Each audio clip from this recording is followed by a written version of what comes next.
Hey everyone, this is Kaushal Rawat, and today we will start your next and most important topic. It is rise of nationalism in India, and the coming topic after this topic all are most important for all exams, right? So listen carefully and hope so कि your all doubts will be clear at the end of the lecture. ठीक है? So start with topic. What is the topic? Rise of nationalism in India. How nationalism rise in India.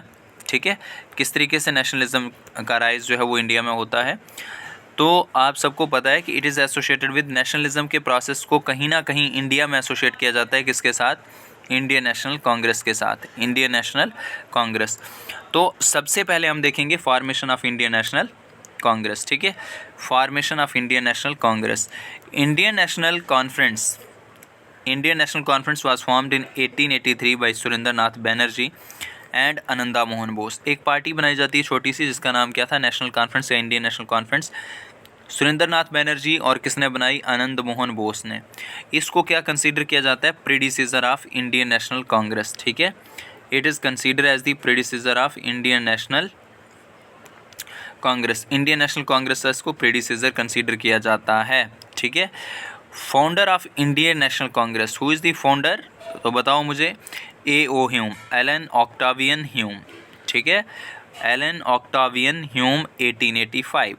कब बनी आपकी Indian national Congress? 1885. Who is the founder? Allan Octavian Hume. ठीक है, Allan Octavian Hume.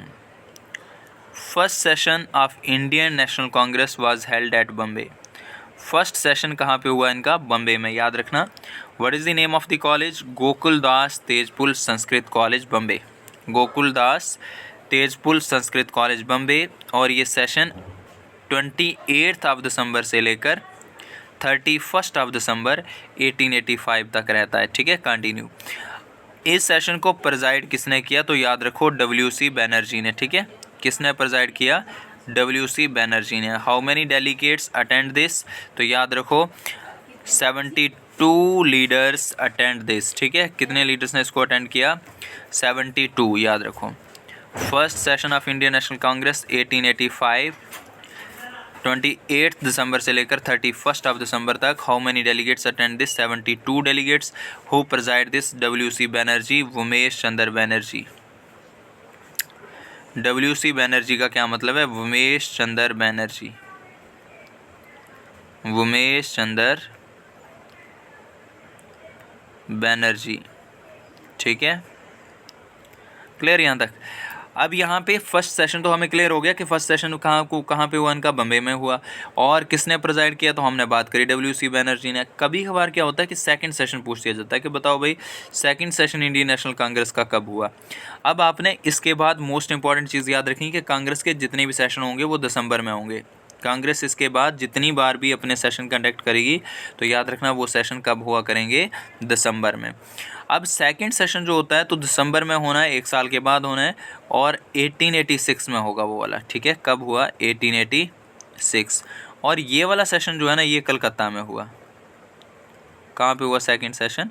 Calcutta में. याद रखना. अब इसको प्रेजाइड किसने किया?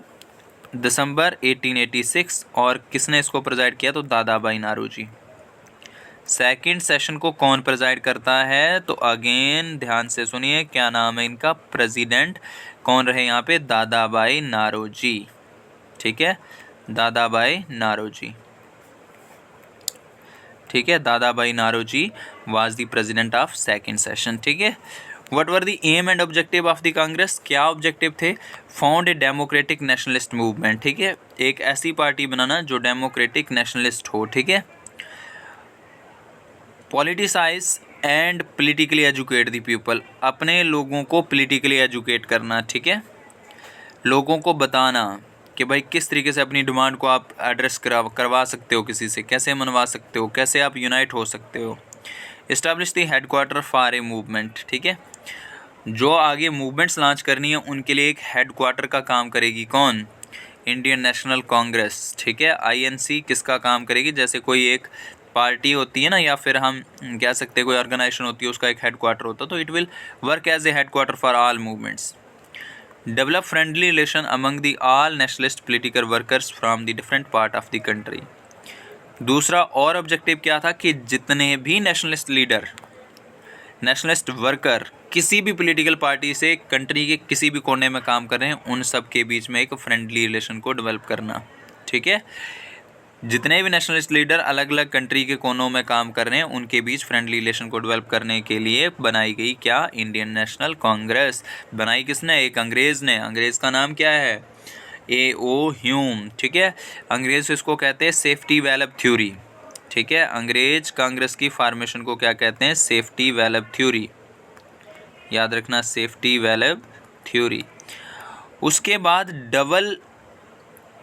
Double propagate anti colonial nationalist ideology. ठीक है, मतलब क्या करेगी ये कि इसकी आइडियोलॉजी क्या होगी, एंटी कॉलोनियल नेशनलिस्ट आइडियोलॉजी। ये पूरे जो आपकी कॉलोनियल गवर्नमेंट है, ठीक है, जो ब्रिटिश गवर्नमेंट है, उनको क्या करेगी, अपोज करेगी, उस आइडियोलॉजी को आगे बढ़ाएगी कि हमें किस तरीके से इन लोगों को यहाँ से भगाना है। ठीक है, उसके बाद develop the feeling of national unity among all the section of the society. ये एक नेशनल यूनिटी, नेशनलिज्म को लेकर के आएगी लोगों के बीच। ठीक है, लोगों को यूनाइट करेगी, नेशनली यूनाइट करेगी कि भाई तुम लोग यूनाइट हो जाओ, हमारा नेशन एक है, among the all section of the society. तो ये कुछ एम एंड ऑब्जेक्टिव्स थे। एक तो सभी मूवमेंट्स को हेडक्वार्टर प्रोवाइड करना, एक तो डेमोक्रेटिक नेशनलिज्म प्रोवाइड करना। ठीक है, सभी वर्कर्स को, जो पॉलिटिकल वर्कर्स ओवरऑल इंडिया में कहीं भी काम कर रहे हैं, उनको उनके बीच में फ्रेंडली रिलेशंस को डेवलप करना एक काम था इसका। ठीक है, तो ये कुछ मेन ऑब्जेक्टिव्स थे जिसकी वजह से बनाया गया था इंडियन नेशनल कांग्रेस को। अब इंडियन नेशनल कांग्रेस के पूरे पीरियड को जो है ना 3 भागों में डिवाइड किया जाता है, टिल इंडिपेंडेंस। ठीक है, इंडिपेंडेंस तक कांग्रेस के पूरे टाइम पीरियड को हम कितने पार्ट में बांटते हैं, तो याद रखो कितने पार्ट में हम डिवाइड कर सकते हैं, 3। पहला है एरा ऑफ मॉडरेट्स। ठीक है, फर्स्ट क्या है, एरा ऑफ मॉडरेट्स 1885 से लेकर 1905। दूसरा है एरा ऑफ एक्सट्रीमिस्ट 1905 से लेकर 1920 तक, 1917 तक कह सकते हो आप, 17 के बाद गांधी जी आ गए। ठीक है, 17 तक, 1905 से लेकर 1917 तक। उसके बाद गांधीयन एरा 1917 से लेकर 47, 1917 से लेकर 47, 17 से लेकर 47 तक। ठीक है, ये आ जाएगा अपना गांधीयन एरा। अब ये मॉडरेट, एक्सट्रीमिस्ट और गांधीयन एरा क्या है, मॉडरेट वो लोग थे जो थोड़े लिबरल थे। ठीक है, जिनकी अप्रोच लिबरल थी, जिनकी अप्रोच क्या थी, लिबरल थी। एक्सट्रीमिस्ट वो लोग हैं जिनकी अप्रोच थोड़ी रेडिकल थी। ठीक है, जिनकी अप्रोच क्या थी, रेडिकल, देवर रेडिकल। अब देखो एक एक करके सबको देखेंगे। एरा ऑफ मॉडरेट, एक्चुअली जो है ना ऑफिशियली ये लोग जो है स्प्लिट होगा इनका। ठीक है, ऑफिशियली जो है INC जो है सूरत में एक स्प्लिट होगा। सूरत स्प्लिट में कांग्रेस 2 पार्ट में बट जाएगी, कौन कौन से, मॉडरेट और extremist.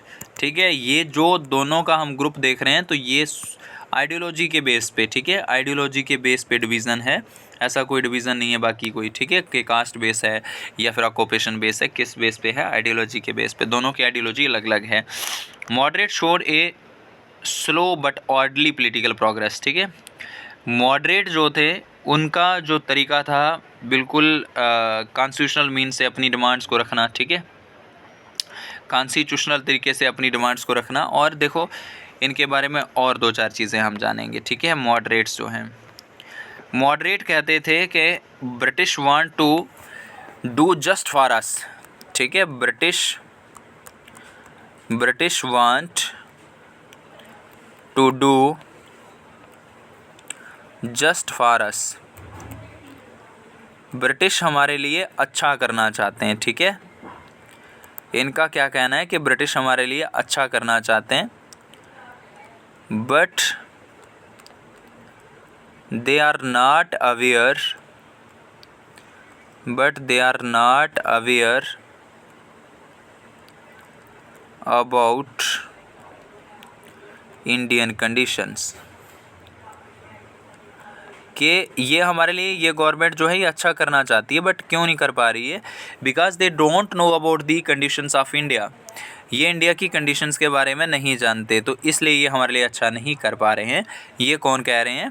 Moderates, liberals.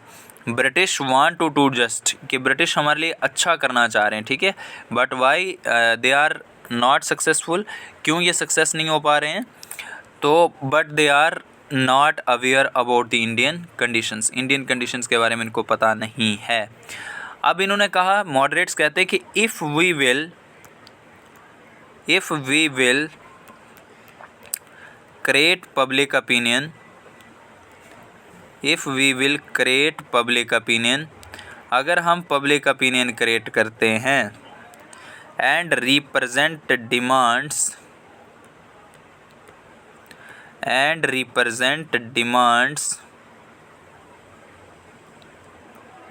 Through petition, plea, application, letter, etc., then they will definitely do just for us, ठीक है। इन्होंने कहा कि अगर हम पब्लिक ओपिनियन क्रिएट करें, ठीक है, हम अगर पब्लिक ओपिनियन क्रिएट करें, अगर हम लोगों से पूछें कि तुम्हारी प्रॉब्लम क्या है, और उस प्रॉब्लम को हम रिप्रेजेंट करें किस किस तरीके से, पटिशन, ठीक है, हमारा तरीका क्या क्या हो सकता है, किस तरीके से हमें हड़ताल नहीं करनी, हमें जो है तोड़ फोड़ नहीं करनी, हम पिटिशन के थ्रू, हम प्ली के थ्रू, रिक्वेस्ट करके, हम एप्लीकेशन भेज के, हम लेटर भेज के उनकी डिमांड्स को अगर रिप्रेजेंट करते तो ब्रिटिश गवर्नमेंट हमारे लिए अच्छा कर सकती है, अच्छी रिफॉर्म्स ला सकती है। ये किसका कहना है? मॉडरेट्स का। ये इनकी आइडियोलॉजी है कि British government want to just for us, British government हमारे लिए अच्छा करना चाहती है, but it is not doing so, है ना, क्यों नहीं कर पा रही है?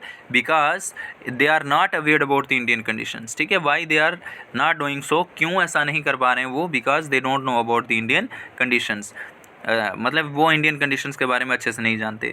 और इसका सोल्यूशन क्या है कि we will create public opinion, कि हम लोगों से पूछें तुम्हारी दिक्कत क्या है, डिमांड्स क्या हैं, उन डिमांड को अगर हम रिप्रेजेंट करें इन तरीक़ों से, कॉन्स्टिट्यूशनल मीन से, पटिशन हो गया, प्ली हो गया, एप्लीकेशन हो गया, लेटर हो गया, then they will definitely do just for us, ठीक है। ये किसका कहना है? मॉडरेट्स का, ठीक है। और मॉडरेट्स जो है ना, रिफॉर्म्स में बिलीव रखते हैं कि जितनी भी ये गवर्नमेंट जो है धीरे धीरे कर रही है, बट रिफॉर्म्स कर रही है, तो हमारे लिए बहुत अच्छी बात है। तो they showed a slow but orderly political progress, इनकी जो पॉलिटिकल, मतलब इन्होंने रेसिस्ट किया है ब्रिटिश गवर्नमेंट को, इन्होंने मतलब अपोज किया है, बट बहुत जो है ना स्लोली, बहुत स्लोली, ग्रेजुअली, ठीक है। They represent their demands through the resolution. देखो इनका जो तरीका था ना, कभी कभार ये पूछा जाता है कि what was the way of moderates to represent their demands, बताओ कि उनका वे क्या था अपनी डिमांड्स को रिप्रेजेंट करने का। तो याद रखना, रेजोल्यूशन हो गया, पटिशन हो गया, मीटिंग हो गया, एट्सेट्रा, इस तरीके से, प्ली हो गया, मैंने अभी आपको बताया, ठीक है, अभी मैंने आपको बताया, लेटर हो गया, एप्लीकेशंस हो गई, ये इनका तरीका रहता था, कॉन्स्टिट्यूशनल मीन से अपनी डिमांड्स को रिप्रेजेंट करते थे, ठीक है। अब यहाँ से इंपॉर्टेंट क्वेश्चन ये भी बनता है कि बताओ भाई इंपॉर्टेंट लीडर कौन सा है। आपको इस तरीके से बोला गया होगा, आपको 4 लीडर के ऑप्शन दिए होंगे, ए बी सी डी, और आपको बोला होगा बताओ इनमें से मॉडरेट कौन है, या फिर बताओ इनमें से एक्सट्रीमिस्ट कौन सा है। तो याद रखिए, ठीक है, इसमें हमें 1-2 बार पढ़ेंगे तो हमें नाम इनके याद रह जाते हैं। दादा भाई नारोजी है, फिरोज शाह मेहता है, WC बनर्जी है, SN बनर्जी है, सुरेंद्र नाथ बनर्जी हैं, ठीक है, सैयद बदरुद्दीन ताइब जी हैं, P आनंद शार्लू है, रमेश चंद्रा दत्त है, MG रनाडे हैं, Mahadev Govind Ranade, Gopal Krishna Gokhale, Rash Behari Ghosh, etcetera, these are the moderate leaders, ठीक है। ये जितने भी लीडर हैं ये कौन से हैं? मॉडरेट लीडर्स, ठीक है। एरा ऑफ एक्सट्रीमिस्ट, अब बात करते हैं एक्सट्रीमिस्ट के बारे में, also known as the militant nationalism. इनके टाइम पीरियड को क्या कहा जाता है? मिलिटेंट नेशनलिज्म या फिर रेडिकल नेशनलिज्म, ठीक है। अपोज करते थे, स्ट्रांगली अपोज करते थे ये लोग ब्रिटिश गवर्नमेंट को। The extremist believed in the ideology of Swaraj, they believe in Swaraj, self rule, ठीक है। स्वराज का मतलब क्या होता है? Self rule, self independence. ये किस आइडियोलॉजी में बिलीव रखते हैं? देखो दूसरे वाले आपने पढ़े लिबरल, वो चाहते हैं ब्रिटिश गवर्नमेंट हमारे यहाँ रहे, कुछ रिफॉर्म्स दे हमें, ठीक है, बहुत अच्छा करना चाहती है, नहीं कर पा रही है, ऐसा वैसा, वो उनकी सोच है। लेकिन ये क्या कहते हैं? ये कहते हैं हमें स्वराज चाहिए, सेल्फ रूल चाहिए, सेल्फ इंडिपेंडेंस चाहिए भाई, which meant complete freedom from British rule, ठीक है। क्या मतलब है स्वराज का? Complete freedom from British rule, कि हमें कंप्लीट फ्रीडम चाहिए।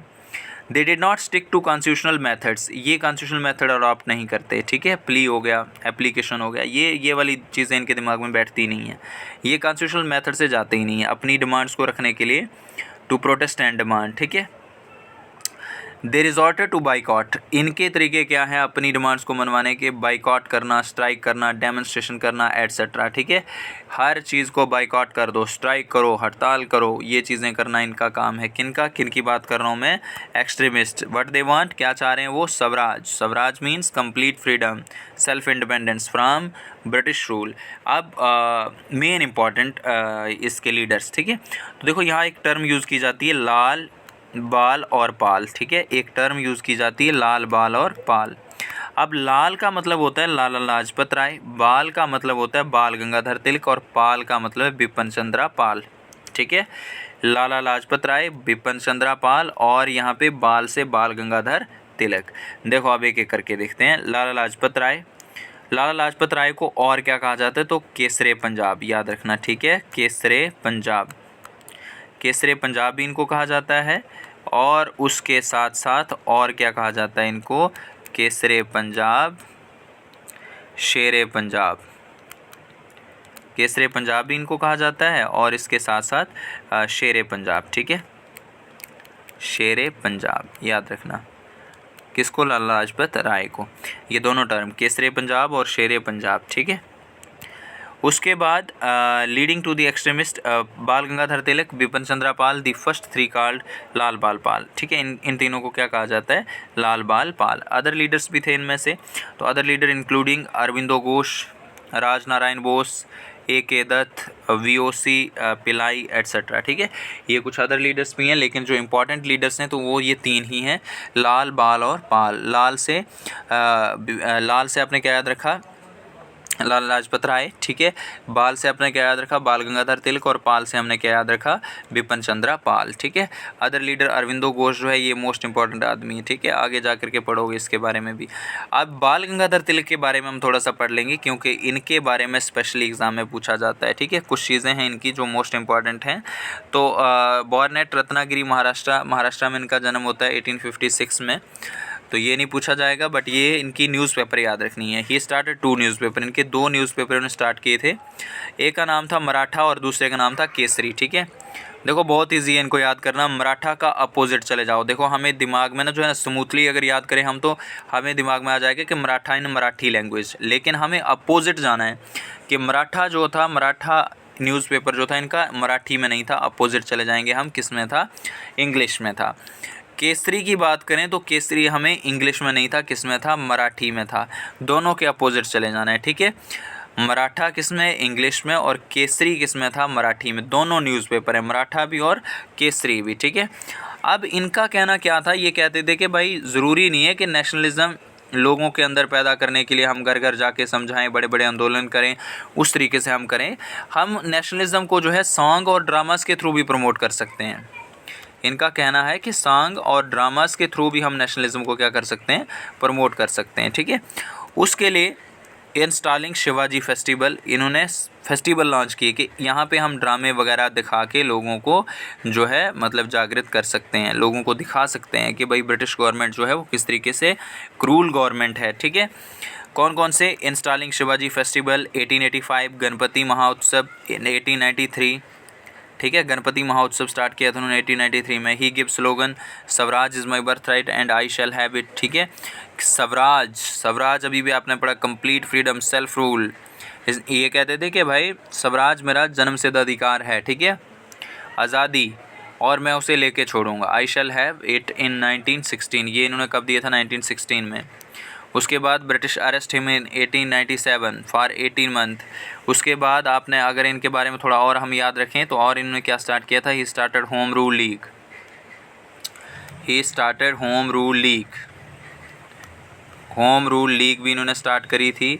और ये इन्होंने कब स्टार्ट करी थी, तो याद रखो अप्रैल 1916, ठीक है। अप्रैल 1916 में इन्होंने स्टार्ट करी थी होम रूल लीग, ठीक है। आगे जा कर के हमने इसको भी डिटेल में पढ़ना है, ठीक है। तो लेट्स रिवाइज, क्या आपने डिस्कस किया, एक बार रिवाइज करते हैं और फिर उसके बाद हम अगले टॉपिक पे बात करेंगे, ठीक है।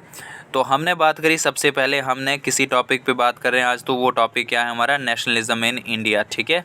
क्या टॉपिक था आज का हमारा, नेशनलिज्म इन इंडिया। तो नेशनलिज्म इन इंडिया में हमने बात करी, सबसे पहले हमने कहा कि भाई यहाँ पे एक पार्टी बनाएगी जिस पार्टी का नाम था नेशनल कॉन्फ्रेंस, ठीक है। क्या नाम था, नेशनल कॉन्फ्रेंस। और इस कॉन्फ्रेंस को बनाने वाला आदमी कौन था, तो हमने बात करी सुरेंद्रनाथ बैनर्जी। और दूसरी साइड दूसरा आदमी कौन था, तो वो था आपका आनंद बोस, ठीक है। फिर हमने बात करी कि इस पार्टी को प्रीडिसीजर कंसीडर किया जाता है किसका, इंडियन नेशनल कांग्रेस का। मेरे साथ साथ रिवाइज करो जो आपने सुना, ठीक है, जो आपने पढ़ा। अब दूसरी चीज़ क्या है कि हमने बात करी कि आपकी इंडियन नेशनल कांग्रेस जो है, INC जो है, अब मुझे बताओ किसने बनाया इसको, तो हमने पढ़ा A.O. ह्यूम, ठीक है। हमने पढ़ा A.O. Hume, A.O. ह्यूम ने बनाया। A.O. ह्यूम कौन है, तो आप याद रखो A.O. ह्यूम एक ब्रिटिशर है। ए का मतलब एलन, ओ का मतलब ऑक्टेवियन, और ह्यूम ने कब बनाया इसको, 1885, ठीक है। कब बनाया, 1885। वेरी गुड, बहुत अच्छी बात होगी। फिर हमने बात करी कि भाई फर्स्ट सेशन कब हुआ इसका, तो बताइए फर्स्ट सेशन कब हुआ, तो हमने बात करी पहला सेशन इनका कहाँ पे हुआ, तो पहला सेशन बम्बे में हुआ। बम्बे में हुआ पहला सेशन। तो किसने प्रेजाइड किया, बताओ ज़रा, किसने प्रेजाइड किया, कौन थे पहले प्रेसिडेंट ऑफ कांग्रेस, तो हमने बात करी WC बनर्जी, ठीक है। कौन थे पहले, WC बनर्जी, ठीक है। Umesh Chandra Banerjee was the first president. हमने कहा कि दिसंबर में हर साल अब इनकी क्या होगा, सेशन होगा, तो ये वाला 1885 वाला है। और इस वाले सेशन को कहाँ कंडक्ट किया गया, बम्बे में। कौन सा कॉलेज था, Gokuldas Tejpur Sanskrit college, Bombay. Very good. फिर हमने बात करी कि सेकंड सेशन बताओ, सेकंड सेशन कहाँ पे हुआ, तो वो सेशन हुआ था कलकत्ता में। और कलकत्ता में किसने प्रेजाइड किया, तो हमने वो भी बात करी, दादा भाई नारोजी, ठीक है। अब मुझे बताओगे आपके भाई पहले वाले सेशन में कितने लोगों ने भाग लिया था, उनके नंबर बताओगे कमेंट करके, ठीक है। फिर हमने बात करी कि इसके एम एंड ऑब्जेक्टिव क्या हैं, तो एक हेडक्वार्टर प्रोवाइड करना, एक लोगों के बीच नेशनलिज्म मतलब पैदा करना, लोगों को नेशन के लिए यूनाइट करना, जितने भी workers, political workers through out India काम कर रहे हैं उन लोगों को यूनाइट करना, ये कुछ इसके ऑब्जेक्टिव्स थे किसके, इंडियन नेशनल कांग्रेस। और अंग्रेज़ों ने बनाया इसको, तो अंग्रेज़ कहते हैं कि इट वाज सेफ्टी वेल्व, ठीक है। ये क्या हमारे लिए, सेफ्टी वेल्व है। Safety valve in the sense के इंडियन को ये नहीं लगेगा कि ब्रिटिश गवर्नमेंट जो है वो एक तरफा काम कर रही है, कहीं ना कहीं इंडियंस जो हैं वो एश्योर रहेंगे कि भाई हमारी भी एक पॉलिटिकल पार्टी है जो हम लोगों को भी रिप्रेजेंट कर रही है। और इस तरीके से क्या होगा कि जैसे हमारे खिलाफ 1857 में एक रिवोल्ट हुआ बहुत बड़ा, ऐसा कोई फ्यूचर में रिवोल्ट नहीं होगा। लेकिन ये नहीं पता कि आने वाले दिनों में यही पार्टी जो है हमें यहाँ से भगाएगी, ठीक है। फिर हमने बात करी कि भाई हम पूरा इंडियन नेशनल कांग्रेस के पीरियड को कितने पार्ट में बांटते हैं, तो बताओ मुझे कितने पार्ट्स में, 3, है ना। कब तक, टिल इंडिपेंडेंस। कौन कौन सा, मॉडरेट, दूसरे एक्सट्रीमिस्ट, और तीसरा गांधी एरा। मॉडरेट की बात करें तो कब से कब तक, 1885 से लेकर 1905 तक। अगर एक्सट्रीमिस्ट की बात करें तो 1905 से लेकर 1917 तक। अगर गांधी एरा की बात करें तो 1917 से लेकर 47 तक, ठीक है। ये बात करी। और फिर हमने बात करी सबसे पहले किसके बारे में, मॉडरेट्स के बारे में। तो हु वर दी मॉडरेट्स, बताओ मुझे जल्दी से, याद करो, डालो दिमाग पे जोर। तो मॉडरेट कौन थे, moderate were those who were liberals, जो लिबरल थे, जो ब्रिटिशर्स के प्रति जिनका लिबरल बिहेव था। दे थिंक, क्या सोचते थे वो, कि ब्रिटिशर्स हमारे लिए अच्छा करना चाहते हैं, British want to do just for us, but why they not doing so, क्यों नहीं कर पा रहे हैं, because they are not awared about the Indian conditions, कि वो इंडियन कंडीशन के बारे में नहीं जानते। But if we will create a public opinion, अगर हम लोगों से पूछें, उनकी डिमांड्स को रिप्रेजेंट करें, plea, petition, application, constitutional mean से, कॉन्स्टिट्यूशनल तरीके से, तो दे will definitely do best for us, ठीक है। वो हमारे लिए बहुत अच्छा करेंगे। ये किसका कहना है, मॉडरेट्स का। फिर हमने बात करी कि भाई बताओ मॉडरेट्स कुछ लीडर्स के नाम बताओ। तो मॉडरेट्स के कुछ लीडर के हमने नाम पढ़े, हमने उसमें बहुत सारे नाम पढ़े। WC बनर्जी है, सुरेंद्रनाथ बनर्जी है, फिरोज शाह मेहता है, बदरुद्दीन ताइब जी है, MG रनाडे है, गोपाल कृष्ण गोखले है, P आनंद शार्लू है, ठीक है। बहुत सारे हैं। तो आपने एक बार 2 बार इनको पढ़ेंगे तो आपको भी इसी तरीके से हो जाएंगे। देन उसके बाद हमने बात करी एक्सट्रीमिस्ट के बारे में। What is extremist? एक्सट्रीमिस्ट कौन थे? तो हमने कहा इनके वाले टाइम पीरियड को और क्या कहा जाता है? टेररिस्ट नेशनलिज्म, है ना, टेररिस्ट नेशनलिज्म कहा जाता है इनको, एग्रेसिव नेशनलिज्म भी इनको कहा जाता है, रेडिकल नेशनलिस्ट भी इनको कहा जाता है। तो याद रखना इनके वाले टाइम पीरियड को ये चीज़ें कही जाती हैं। तो जैसे वो लिबरल थे तो देवर रेडिकल, हमने बात करी कि ये कौन थे? रेडिकल थे। ये जो था ये किसकी डिमांड करते थे? ये कहते थे कि हमें स्वराज चाहिए भाई, स्वराज। स्वराज क्या है? कंप्लीट फ्रीडम चाहिए हमें, किससे? ब्रिटिश रूल से। ये किसका कहना है? एक्सट्रीमिस्ट। फिर हमने कहा कि बताओ एक्सट्रीमिस्ट का वे क्या रहता था, अपनी डिमांड्स को रिप्रेजेंट करने का क्या तरीका रहता? तो हमने कहा ये इनका जो वे था वो था बाइकॉट, ठीक है, हर चीज़ को बाइकॉट करना। उसके बाद स्ट्राइक, उसके बाद डेमोन्स्ट्रेशन, ठीक है, जुलूस निकालना, हड़ताल करना, ये सारी चीज़ें रहती थी इनकी। फिर बताओ जी इनके कोई इंपॉर्टेंट लीडर, तो हमने बात करी लाल, बाल और तीसरा कौन? पाल। लाला लाजपत राय, बाल गंगाधर तिलक, पाल से बिपिन चंद्रा पाल। अब मुझे बताओ कि अभी भी मैंने आपको बताया था लाला लाजपत राय को और किन दो नामों से जाना जाता है? जिसने ध्यान से सुना है वो कमेंट करके मुझे ज़रूर बताएगा, ठीक है। देन उसके बाद हमने नेक्स्ट चीज़ क्या पढ़ी? हमने पढ़ा कि भाई बाल गंगाधर तिलक, क्योंकि मोस्ट इंपॉर्टेंट उनके बारे में कुछ चीज़ें हमें जानना ज़रूरी हैं। उनको टाइटल दिया जाता है लोकमान्य का, ठीक है। और देन उसके बाद उनके दो न्यूज़पेपर हैं, कौन कौन से हैं? तो हमने बात करी मराठा और दूसरा है केसरी। मराठा जो है वो इंग्लिश में है और केसरी जो है वो मराठी में है। फिर हमने बात करी कि लोगों को उन्होंने यूनाइट करने के लिए, लोगों के अंदर नेशनलिज्म लाने के लिए उन्होंने कहा ज़रूरी नहीं है कि हम बड़े बड़े कैंपेन लॉन्च करें, हम बड़े बड़े प्रोटेस्ट लॉन्च करें।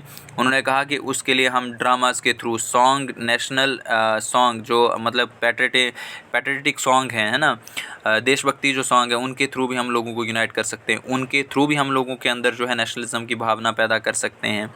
तो उसके लिए उन्होंने फेस्टिवल्स लॉन्च करे, जैसे हमने बात करी गणपति फेस्टिवल, है ना, गणपति फेस्टिवल स्टार्ट किया उन्होंने 1893। फिर हमने बात करी दूसरा शिवाजी फेस्टिवल, है ना, तो शिवाजी फेस्टिवल 1895, तो ये फेस्टिवल कुछ लॉन्च किए। फिर most important, which slogan given by बाल गंगाधर तिलक, तो बताओ कौन सा स्लोगन दिया बाल गंगाधर तिलक ने? कमेंट करके ज़रूर बताना कि कौन सा स्लोगन दिया था उन्होंने, ठीक है। देन उसके बाद हमने बात करी कि उन्होंने होम रूल लीग इस्टेब्लिश की थी, होम